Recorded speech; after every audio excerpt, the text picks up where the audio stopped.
on the streets, ends up getting addicted to heroin, they're still making money off of that kid getting addicted to heroin because now they're in those centers getting the methadone every morning. So they don't care about their kids. And so that's what we do, is we try to explain the entire picture. Absolutely. You know, Vanessa, I'll come to you. My mentor, he passed away a year. Bishop Omar Jawad from Dallas started an organization called Urban Specialists. And one of the things that he stresses to the children is saying, look, you're out here acting like your life has no value. But there are a lot of people making a lot of money to study your bad behavior. Right? And so I think on some basic level, my question to you is, you know, we look at a city like New York, the dirty secret is that our public schools are possibly more segregated today than they were at the height of Jim Crow. You're looking at academic outcomes that clearly are abysmal, certainly subpar to say the least.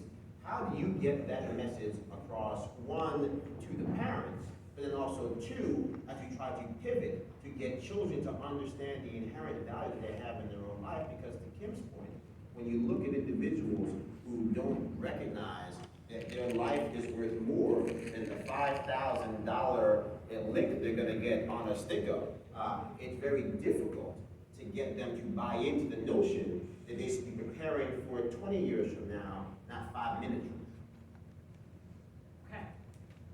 So taking that and expanding on what Kim had said, especially when it comes to the Department of Education not being able to elect your own board, I have to bring it back to how important voting is, how important it is for us, especially as the GOP party, to make sure that we're putting the knowledge in everyone's hands on what candidates are running, what they stand for, how they can help your local communities, and then going from there, education, if you may, especially with what we're seeing in New York City.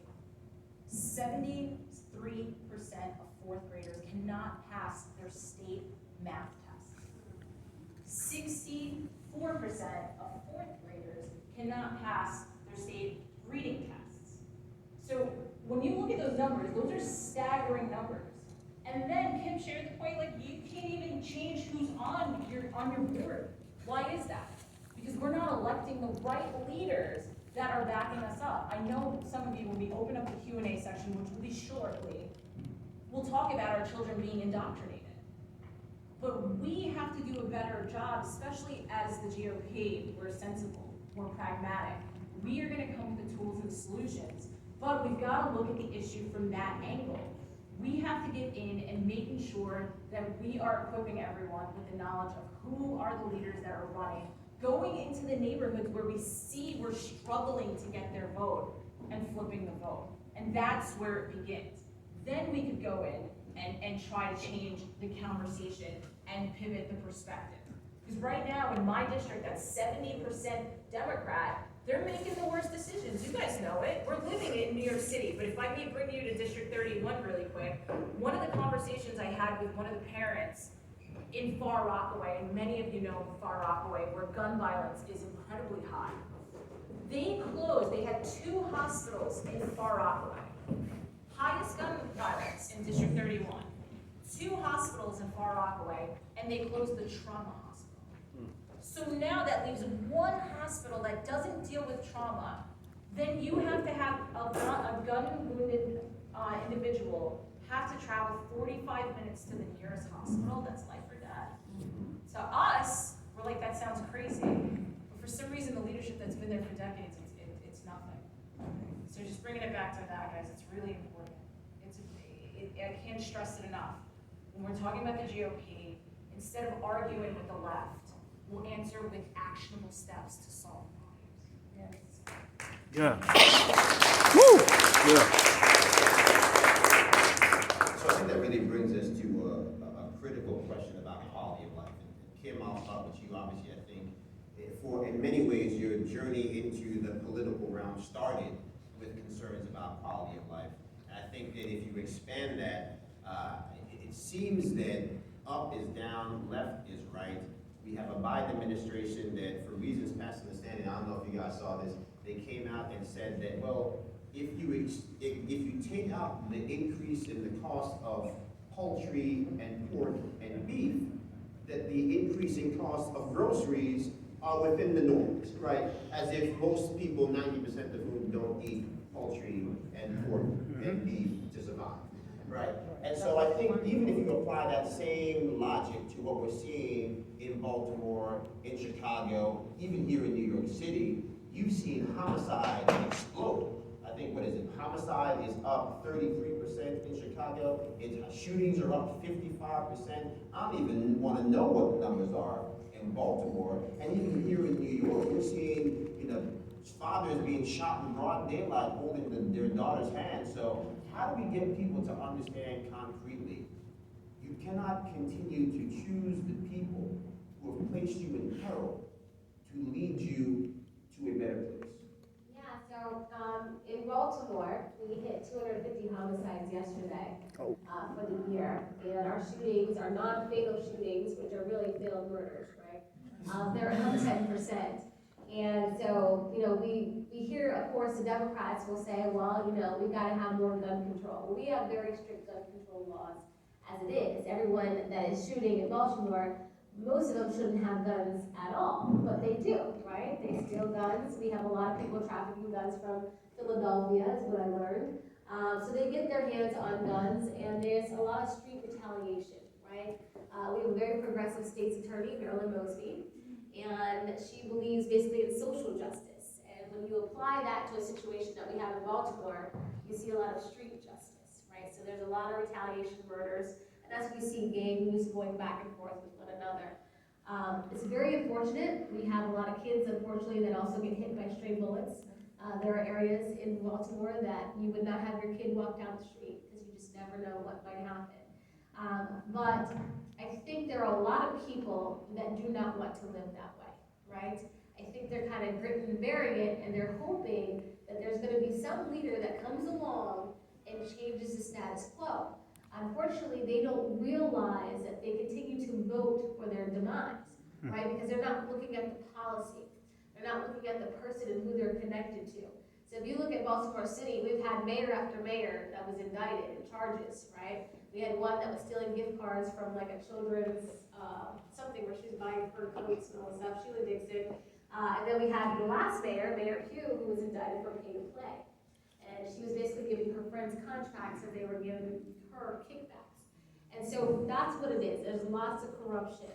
And I think people do hold out hope that there's going to be someone that comes along and changes things. Right now we have Mayor Brandon Scott, but he's been on city council since 2011. He was actually the chair of our violence committee since 2014. And so he just introduced a new gun violence prevention plan, and it was actually the same plan that we've tried 2 times already. But he said the 3rd time is the charm. Because now we have a progressive state's attorney that believes that we should not be locking up our violent repeat offenders. They just need some therapy. So that's why we have many of our homicide numbers and our non-fatal shootings are now out of control, because they do really believe that. Now these are the same people that have security 24/7. Our state's attorney, our mayor, they all have security even outside of their homes 24/7. They travel with police 24/7. We defunded the police last year by $22 million. This year he had to refund the police by $28 million. I said, what do you know? That didn't work out, right? Letting criminals do exactly what they wanted to do with nobody watching. So we have a lot of problems. I know in New York you guys have the bail situation here, right? What a mess. Right. The anti-crime unit. We had a surveillance plane that was actually in the air helping police. That was being privately funded by another group. They took it out of the air, and of course we're not solving any cases. And our biggest impediment, of course, is witnesses not coming forward. But do you blame them? They're living in the same neighborhood with the people doing these repeat violent acts. They know who's snitching on them. They call it snitching, right? No snitching. So why would they risk their lives or their families' lives?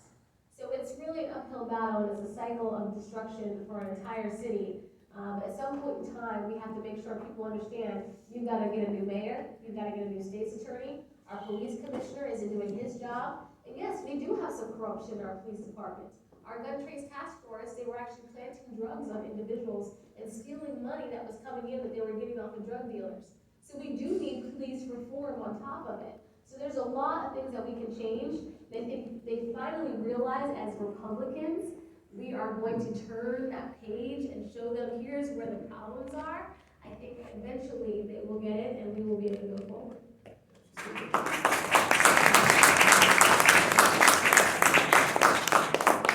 So I really want to focus, kind of in that vein, is we have this willful, kind of suspension of reality. It was last week, the mayor of Chicago, Lori Lightfoot, said that her grand plan to stop the murders after 6 people ended up dead and 60 people got shot was she was going to have more civil asset forfeiture, effectively go down to civil court and sue the gangs. Which to me just shows you how disconnected they are from reality, because as I tell people all the time, the Latin Kings are not an actual legal entity that formed the LLC. It doesn't work that way. And so similarly, here we have a suspension of reality here in New York City as well. I've often remarked that the largest slumlord in America is New York City with NYCHA housing. Right? We have more people that live in NYCHA housing than the entire population of Boston proper. That is an astronomical amount of people who are living in apartments that we know for a fact have lead in them, that we know for a fact have elevators that don't work, that are effectively death traps, people who are elderly or handicapped who literally cannot even get out of their buildings sometimes for weeks at a time because of how bad in disrepair they are. They're $40 billion behind in repairs. And so how do we get people to understand, to connect that pain in their everyday lives to the people who effectively have ignored that pain and patted themselves on the back for a job well done? And what, from your perspective, are the steps we can take to remedy those problems that we're currently facing when it comes to that core essential feature of having a roof over your head that feels like a home? Okay. For me, I cannot highlight and stress this enough. It goes one conversation at a time. I cannot stress that enough. From going door to door with my small but mighty campaign team, having those conversations, I've had people tell me straight up, I don't care what party you are, as long as you bring change, because we haven't seen any in decades. So when we're talking about the larger issues, quality of life, whether it's, affordable housing, housing issues, to just overall environment in our communities, the garbage, the homelessness right here. We could go to NYCHA housing, or we could just go right here to 34th Street and Penn Station. Looks like the zombie apocalypse out there. Let's talk about it, guys. So when we're trying to reach across the aisle to our heavily blue state, right? Whether it is within the urban community, which is starving for an alternative messaging, or your neighbor, or your kid that's in college that is like, oh, Republicans are terrible, right? So it's making sure that we're tailoring our messaging, modernizing our messaging. When we leave here today, you're like, what does Vanessa stand for? Vanessa stands for each individual conversation. Why? Because of it, I was able to petition and get those 700 signatures for an independent line of Save Our City for people that never believed in voting for Democrat. Yeah. Woo! So to go out there and have those conversations with people that are like, and I'm not afraid to be like, I'm a Republican. Oh my God. You know what I mean? And it's just like, you're gonna deal with the backlash. It's gonna happen. And there's enough room for all of us under our tent as Republicans. We run the spectrum. I haven't been shy in sharing that I'm a little bit more moderate. I'm not far right. However, it's about connecting with the individual, finding common ground, and tailoring our message. What does that mean? So just making sure that after they're done cringing after hearing you're a Republican, explaining to them with that deference of the issues that matter to them. If you want to talk about defund the police, talk about, don't we all want to feel safe? We have both sides of the spectrum. Let me share a little bit with you about District 31. District 31, mostly homeowners, renters. We do have Far Rockaway where we do have apartment buildings. There are apartment buildings, but for the most part, I live in Laurelton. Most of them are homeowners. But like I shared with you, it's the issues of the high taxes. And right here in New York City, we feel that. I have to share, working at the Met, coming into the city for the last year,